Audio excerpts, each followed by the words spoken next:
People can continue to meditate or shift posture as you like. Namo tassa bhagavato arahato samma sambuddhassa. Namo tassa bhagavato arahato samma sambuddhassa. Namo tassa bhagavato arahato samma sambuddhassa. Buddhang dhammang sanghang namasami.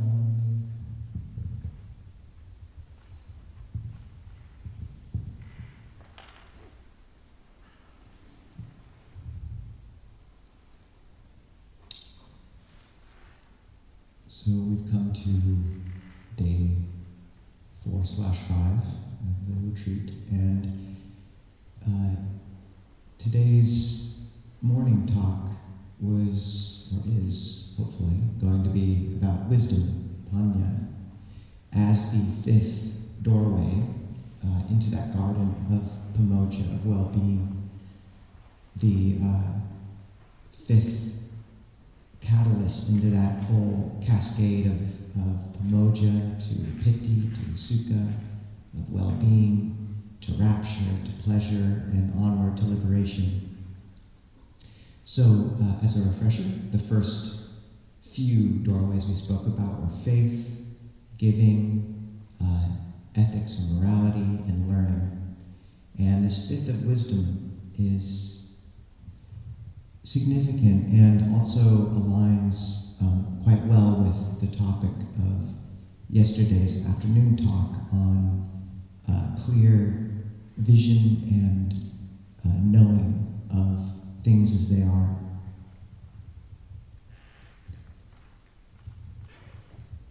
The Buddha said that when an action is undertaken with right view, then it will always yield good result.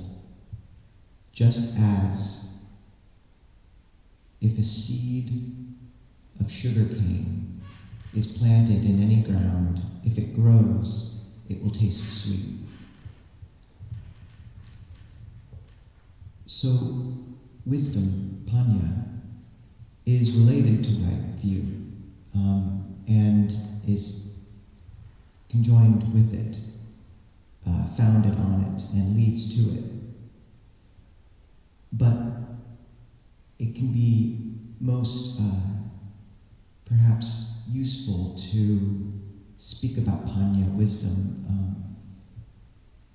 in terms of the opposite of ignorance, which is, in the Buddhist conception, the heart and foundation of our path to suffering. We are ignorant, and what one begins with ignorance, one ends in suffering. And when we hear this term ignorance, say in the context of dependent origination, this cycle that leads to suffering, it can be a little confusing what exactly it means. But ignorance in a Buddhist context is, at its most simple, ignorance of the Four Noble Truths as an applied skill.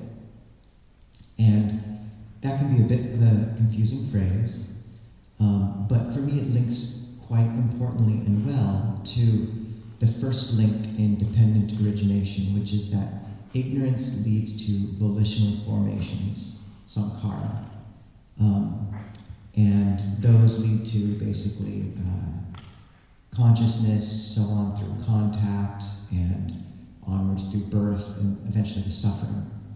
But I was always really confused about how does ignorance lead to volition? How is that?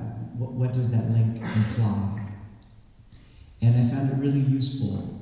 There's a sutta that I stumbled on called the Papata Sutta in the Samyutta Nikaya. And in it, the Buddha says, those recluses who do not know clearly, this is the truth of suffering, this is the truth of the cause of suffering, this is the truth of the cessation of suffering, this is the truth of the path to the cessation of suffering. Those recluses and contemplatives revel in fabrications that lead to birth, aging, and death, sorrow, lamentation, pain, loss, and despair. Reveling in fabrications that lead to birth, aging, and death. They fabricate fabrications that lead to birth, aging, and death. Fabricating fabrications that lead to birth, aging, and death. They fall off the pit, the edge of birth, aging, and death. So what I think this really implies is that when we don't see the suffering inherent in the actions we take, in how we interact with the world, and how we try to make the world fit our paradigm, and how we try to feed off the world, when we don't see clearly, then we are doomed to continue to put forth effort and try to contort the world into the way we want it. We're doomed to continue to, when the Buddha says fabricate fabrications, what that means is we continue to move, to jump into the world in an unwholesome way, hoping to find a solid landing place. And of course, there is none, so we, like Ajahn Kovilo's analogy of Roadrunner and Wile E. Coyote, we just drop into the precipice of birth, aging, and death. And the issue is that at the most fundamental, we're just really bad judges of suffering versus happiness payoff. I remember my parents jokingly say that Buddhism ruins everything. And they just, maybe don't quote me on that one, but if it's not true, it makes everything wonderful. But what it's implying is this process of seeing all these things in your life that you formerly found exciting or refuge in. As you practice, you begin to see the coarseness of them, the suffering in them, and you stop being as interested. This is viraga, dispassion, disenchantment. It's seeing through the magic trick. It's not the monkey mind becoming bored with an object. It's becoming bored of being a monkey. And how this, this manifested, I think it first manifested after they came back from a rafting trip, and they called me and they're like, there's like a lot of prep for rafting trips, and it's a lot of suffering to get the raft into the water, and then to put the raft back, and then to take it back home. I don't think we're going to go rafting anymore. And that's true about rafting trips. And it's not to say people can't go rafting or you don't go out and interact with the world, but you don't invest yourself in those things as much, and you begin to gain a real appreciation for the quiet things in life, for their more refined parts of existence. And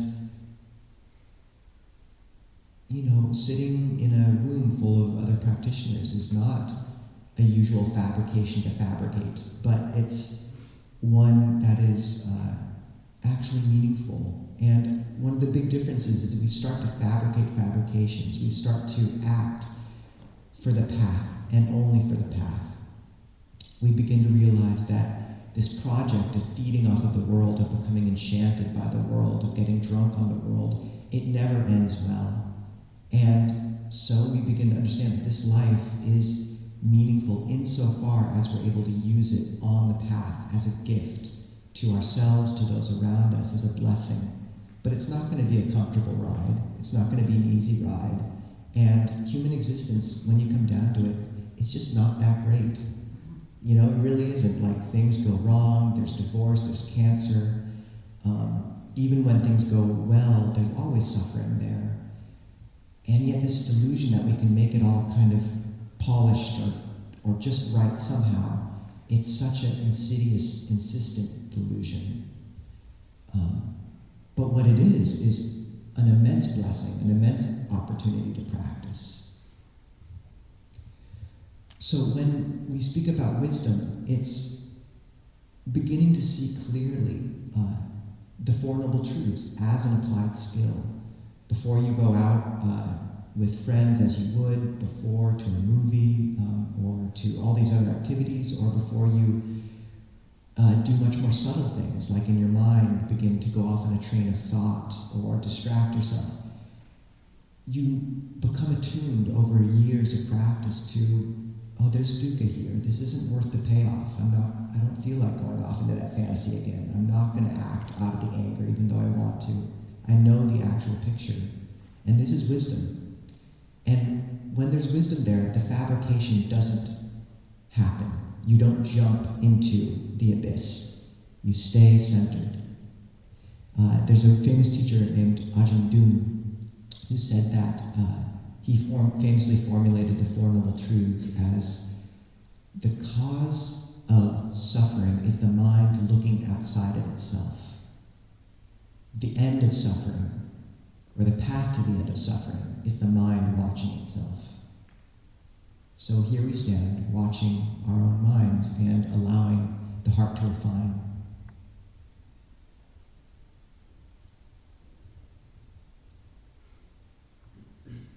And this is a really helpful principle because it means that wisdom is, the Four Noble Truths are always there.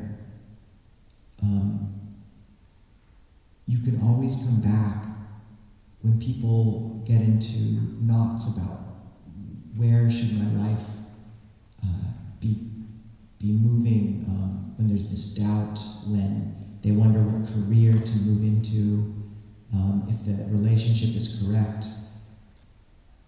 There's always this fallback of the Four Noble Truths and dukkha, and the knowledge of dukkha and the knowledge of cessation or peace. Because so often, what you can really see is, okay, this pathway in my life feels aligned with development. It comes from this place of peace. Whereas this pathway feels fraught. It makes me feel weak, disintegrated. There's suffering, there's dukkha, there's stress. And sometimes, with a decision of, say, morality, like, should I keep using my friend's Netflix password or not? You debate forward and back and forward and back and forward and back. And it's so useful to realize that sila is for the sake of peace of mind. If you're debating constantly, that means it's worth putting down. That's the beauty of the Four Noble Truths, is, okay, that's dukkha. Relinquish it. You don't need the Netflix password. Or you can get your own subscription, but you probably shouldn't. So there's this fallback. And similarly, in the Four Noble Truths, the fact that the third truth of peace comes before the path is so helpful, because it means that often it's from that place of peace that we can really see our way forward. And it's really useful to see this because that means you know where to steer your life from that place of wisdom and clarity. It's when that bowl of water we spoke about is pure, still, limpid, that you see the reflection clearly. So take those moments when you see clearly, and you know what a good life is like, and you know what's wasting your time. And then you steer from that lighthouse. This is the beauty of the Buddhist quality of adhitthana. We call it determination. And that's kind of the Manjushri's sword of wisdom. Manjushri is a bodhisattva of wisdom in the Tibetan pantheon. But basically it's that sharp decision, like, okay, I'm done drinking. Or, okay, like, actually, I know I need to give this up, or give this relationship up. And to be honest, there's some days when I would really like to go out, watch a movie, and have dinner. There's not there are afternoons where I would rather, I always love being a monk, but like, the doubt would be there.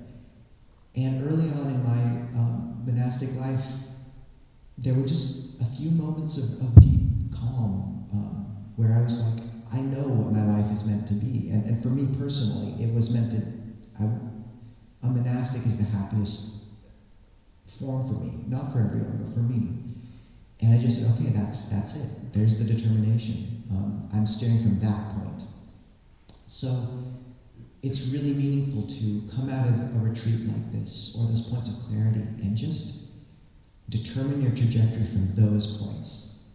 And then that determination will carry you through the darker periods, the more rough periods. That's wisdom. Is you're seeing in the Four Noble Truths, from that place of clarity, you're seeing the path, and you're determining to steer from there. So it's really useful to come out of retreat and make determinations, make a list. This is your New Year's resolution. And it's helpful to have a buddy that can keep you accountable. But this is where you steer from. And this is the really fascinating thing about wisdom in Buddhism, or right view in Buddhism, is there's two levels. Well, there's three levels, actually. But there's the level of conventional right view, which is, many of you will know this formulation, there is what is given, there is what is sacrificed, there is the fruits of good and bad actions, there is mother and father, there are spontaneously reborn beings, there's this world and the other realm, the other world. There are contemplatives and Brahmins who have realized here and now the liberation of mind. And then there's, we'll go into those in a second. Then there's the next level, which is the Four Noble Truths, which you've spoken about. There's suffering, the cause, the cessation, the path to the cessation. Very simple. And then in some places the Buddha speaks about an even more refined version, which is just seeing suffering and arising.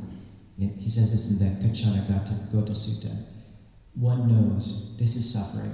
This is the cessation of suffering. It is to this extent that I declare right view. And that's when things are very simple. You just see a rising and falling, rising and falling. But this is really meaningful because in Buddhism you find these juxtapositions so often. It's like depth perception. You have one eye seeing one way and the other eye seeing the other way. And only by holding both in, keeping both eyes open, do you have depth perception? Do you see the whole picture?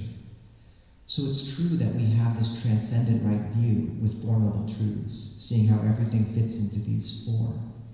But that base layer, mundane right view, there is what is given, what is offered, what is sacrificed, mother and father, etc. This has to do all with conventional reality. It's all about our karmic bonds. It's all about our obligations in this life now. It's about refinement and conduct and the structures and relationships we have to live with. And it's really significant that that's laid out in detail by the Buddha. And so many of those things he talks about have explicitly to do with the karmic obligations in our life and the results of karma. There is mother and father means our relationship to our parents is sacred, and we need to approach it with an attitude of gratitude and filial piety. There is this world and the other world. There is rebirth. There are contemplatives. There are beings who have attained nibbana. And one doesn't have to take on all those, but at some point, they are very helpful for practice. And what it indicates is, even as we develop this higher level of right view, where we're coming to meditation retreats, we're seeing the Four Noble Truths at work, we're seeing and refining the mind in that way, then, and this is why it's so useful to talk about this today, the day before we re-enter the world, or that world, is, I think one of our community members in Seattle calls it mundania. I like that. Before we enter mundania, to remember that we enter back into the world of convention. And there's a teacher that says Dhamma is duty. And honestly, that's such a helpful articulation, because then this practice doesn't have to be always peaceful, always refined, because it's not going to be. But you know what your duty is. And that's what you get to do as practitioners, is your duty. And some of that duty will be to your spouse, to your job, but much of it will be to your practice now, and that as a gift to those around you. But the secret is, there's a teacher who said that, I dreamt that life was a joy.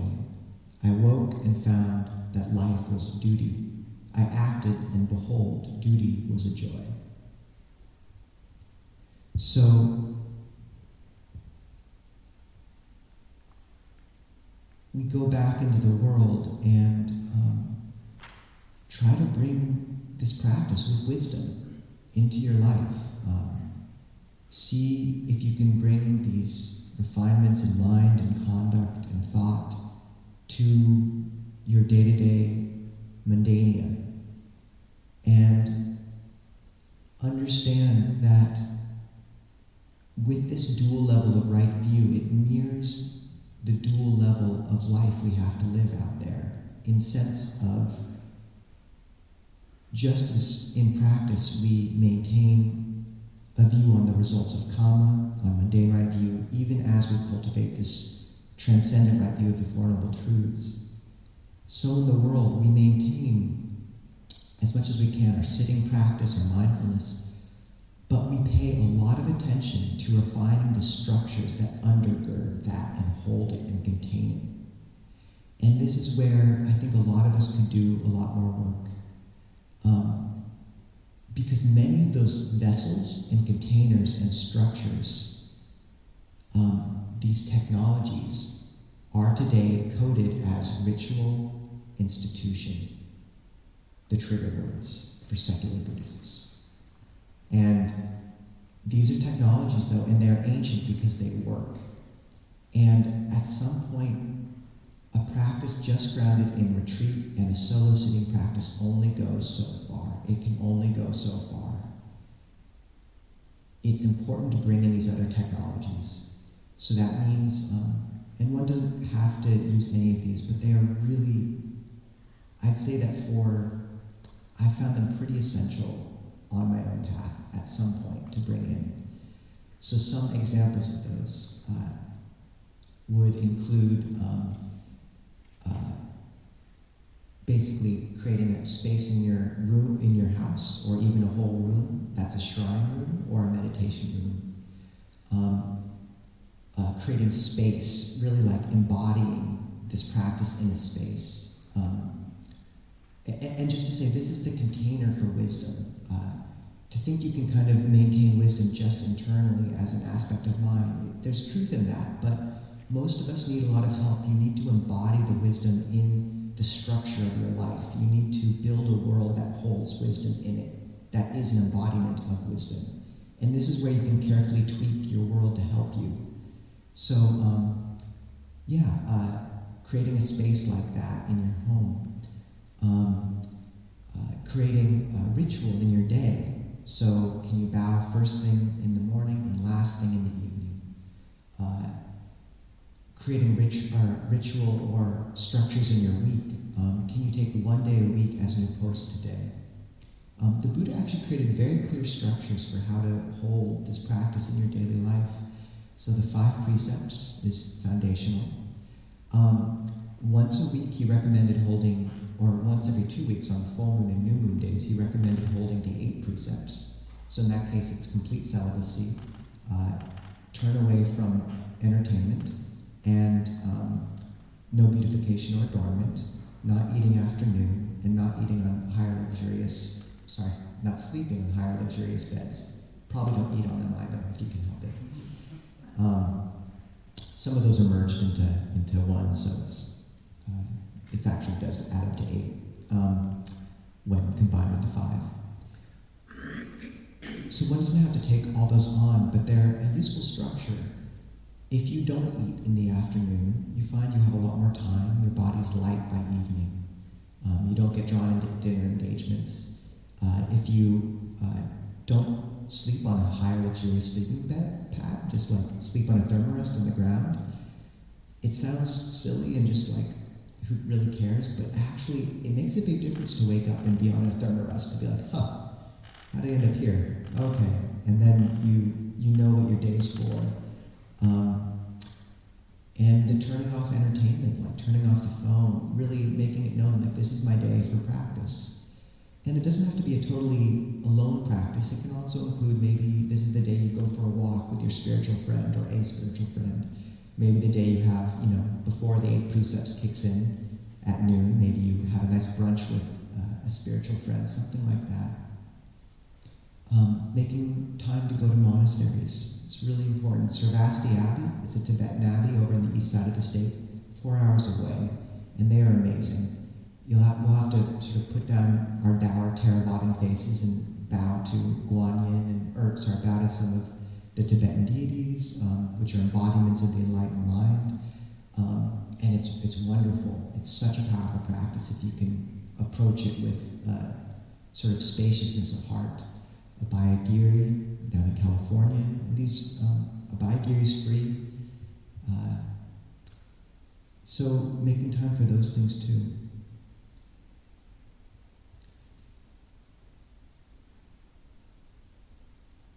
And I think it's just worth bringing this up in a talk about wisdom, because it's really hard to hold that clear vision moving back into the world. And it's really helpful to realize that part of wisdom is tweaking these conventional conditions carefully to hold you. And hopefully we'll have something in Seattle closer by in terms of a monastery someday. In the meantime, we hope we're a resource for those who want it when you're nearby.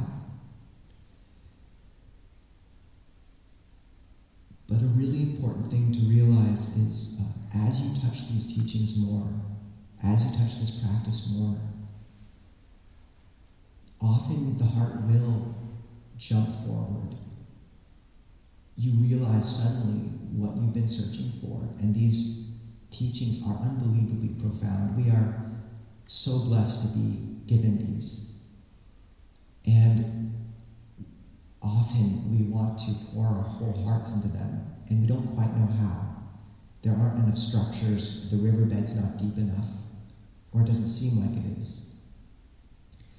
But to really realize that if you incorporate these structures, if you create a beautiful and interconnected spiritual life, tap into spiritual community,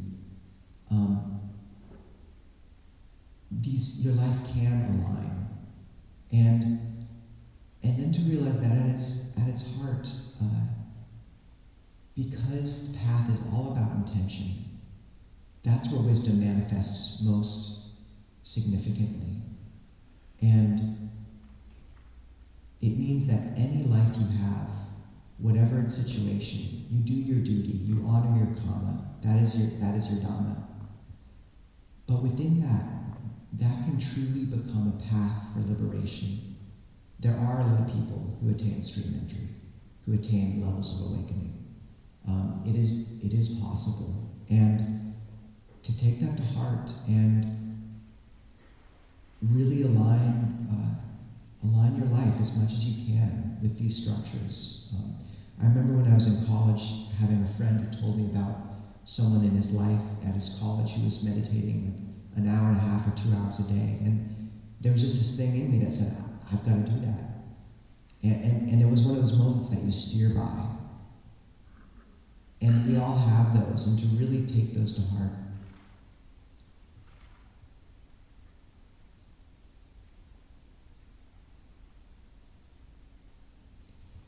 So, as wisdom grows, we become skilled at seeing the Four Noble Truths at work. We stop pouring ourselves into things that won't be ultimately fulfilling. We begin to see the dukkha in them more clearly. We begin to see the peace in the simpler things in practice. And we begin to intuit the fourth noble truth of this life as a path and the importance of that. Similarly, we begin to be wise about the conventions we live in. We honor and use our relationships, our job, our duty, our karma as pathways to practicing the Dhamma. And even as we use what's there, we also pay careful attention to refining it and trying to create, when we're able, as much as we're able, a real container for our practice in the path. And we do that through all these means the Buddha recommended. And in these ways, we bring wisdom to bear on our lives and refine it. And when that happens, it's just beautiful to hear how the Buddha spoke about wisdom. He speaks about wide wisdom, laughing wisdom. So I hope the best for all of you in that.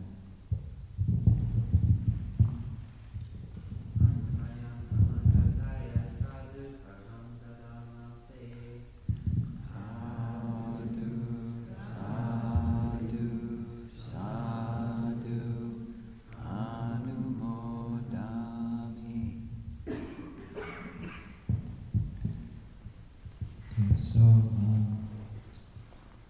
we'll just continue with the morning.